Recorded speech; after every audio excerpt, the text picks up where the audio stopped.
प्रतिष्ठा से पहले पीएम मोदी ने किया कठिन तप। पीएम मोदी के तप पर कांग्रेस ने किया शक। राम को काल्पनिक बताने वाली कांग्रेस को नहीं हो रहा हजम।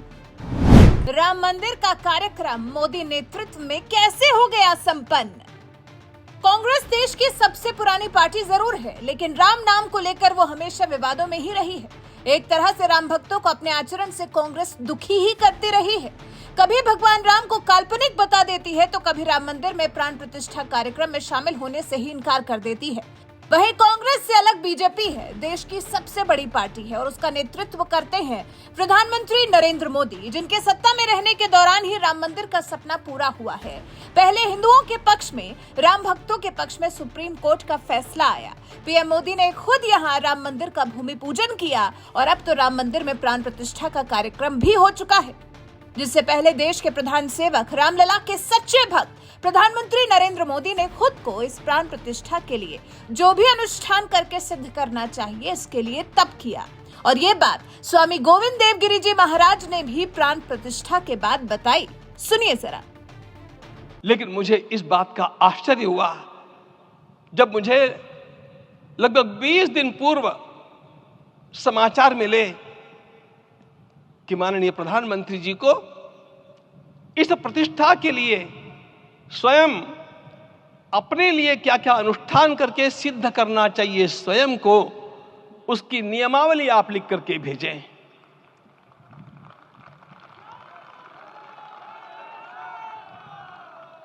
जिस प्रकार का हमारे देश का राजनीतिक माहौल है, कोई भी आकर के किसी भी समय कुछ भी कर्म करके चला जाता है, वो उद्घाटन हो चाहे पौधारोपण हो चाहे कुछ भी हो, लेकिन उसके लिए मैं अपने को सिद्ध करूं, इस प्रकार की भावना कहां होती है?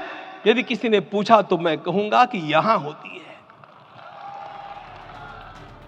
सुना आपने कैसे गोविंद देव गिरि जी महाराज ने बताया है कि पीएम मोदी ने प्राण प्रतिष्ठा से पहले खुद को सिद्ध करने के लिए कठोर तप किया है, लेकिन कांग्रेस को अब इस तप में भी खोट नजर आने लगा है।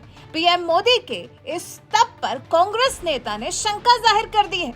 रामलला के विग्रह की प्राण प्रतिष्ठा से पहले प्रधानमंत्री नरेंद्र मोदी के 11 दिनों के कठिन व्रत पर कांग्रेस नेता वीरप्पा मोइली ने सवाल उठा दिए हैं। चिक्काबल्लापुरा में मोइली ने कहा, मेरे साथ सुबह की सैर कर रहे एक डॉक्टर ने बताया कि बिना भोजन किए कोई भी 11 दिनों तक जीवित नहीं रह सकता। अगर कोई बच गया तो ये चमत्कार है। कांग्रेस नेता वीरप्पा मोइली का पीएम मोदी के कठोर परिश्रम और तप पर शंका जाहिर करने का ये तर्क देखिए। कह रहे हैं, अगर पीएम मोदी ने बिना व्रत किए मंदिर के गर्भगृह में पूजा की होगी तो वो स्थान अशुद्ध हो जाएगा। पीएम मोदी कहते हैं कि उन्होंने 11 दिनों तक उपवास रखा, लेकिन उनके चेहरे पर थकान का कोई निशान नहीं था। मैं नहीं, लोग सवाल कर रहे हैं कि उन्होंने उपवास किया या नहीं। स्पष्ट है कि मोइली ये जानने के लिए उत्सुक हैं कि पीएम मोदी ने इस व्रत को किया भी है या फिर भगवान राम के नाम पर सिर्फ झूठ बोला है। ये है कांग्रेस की असली नियत और सोच, और कांग्रेस की इसी सोच पर सोशल मीडिया पर बवाल मच गया है। लगता है जैसे अब कांग्रेस नेता वीरप्पा मोइली ने ही 2024 के चुनाव में मोदी की जीत की हैट्रिक की गारंटी दे दी है। अंकित जैन नाम के यूजर ने लिखा, कांग्रेस नेता वीरप्पा मोइली ने प्रधानमंत्री नरेंद्र मोदी के उपवास पर संदेह जताया है। कांग्रेस के नेताओं को देश की संत परंपरा पर शक है, जहां साधु संत इससे भी कड़े प्रण लेते हैं। शिवेंद्र सिंह परमार नाम के यूजर ने लिखा, वीरप्पा मोइली कह रहे हैं कि उन्हें शक है कि मोदी जी ने राम जी की प्रतिष्ठा के लिए उपवास नहीं किया, बल्कि उपवास का नाटक किया। मोदी जी के मददगार भाजपा से ज्यादा कांग्रेस में हैं।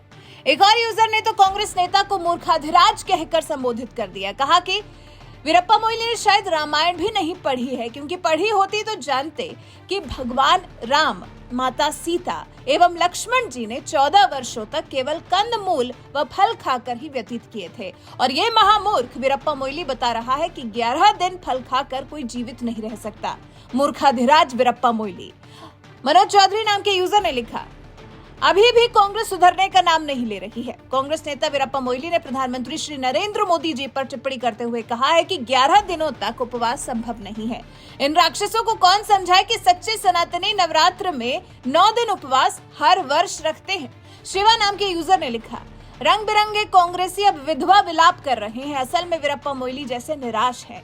तो कुछ इस तरह से कांग्रेस नेता वीरप्पा मोइली को सोशल मीडिया पर जबरदस्त तरीके से ट्रोल किया जा रहा है, जबकि पीएम मोदी ने रामलला के प्राण प्रतिष्ठा से पहले 11 दिन के अनुष्ठान करने की जानकारी दी थी। पीएम ने अपने उपवास के दौरान जप किया और गाय की पूजा की। वो फर्श पर सोए और नारियल पानी और सिर्फ फल खाकर रहे। पीएम मोदी ने रामायण से जुड़े 4 राज्यों के 7 मंदिरों में भी दर्शन पूजन किए। आपको बता दें, पीएम मोदी ने अपने इस 11 दिन के अनुष्ठान के दौरान स्वच्छ तीर्थ पहल की भी शुरुआत की थी और खुद इसका नेतृत्व किया। 12 जनवरी को उन्होंने नासिक के श्री कालाराम मंदिर परिसर में खुद सफाई की। उनकी इस पहल ने देश भर में मंदिरों की साफ सफाई के लिए एक जन आंदोलन की शुरुआत की। लेकिन ये सब चीजें कांग्रेस के गले कहां उतरने वाली है। कांग्रेस को तो बीजेपी के किए हर काम में सिर्फ और सिर्फ कमी ही नजर आती है। वैसे वीरप्पा मोइली के पीएम मोदी के अनुष्ठान पर, उनके उपवास पर शक करने को आप कैसे देखते हैं? आप वीरप्पा मोइली की सोच को लेकर क्या कहना चाहते हैं? कमेंट कर हमें जरूर बताएं।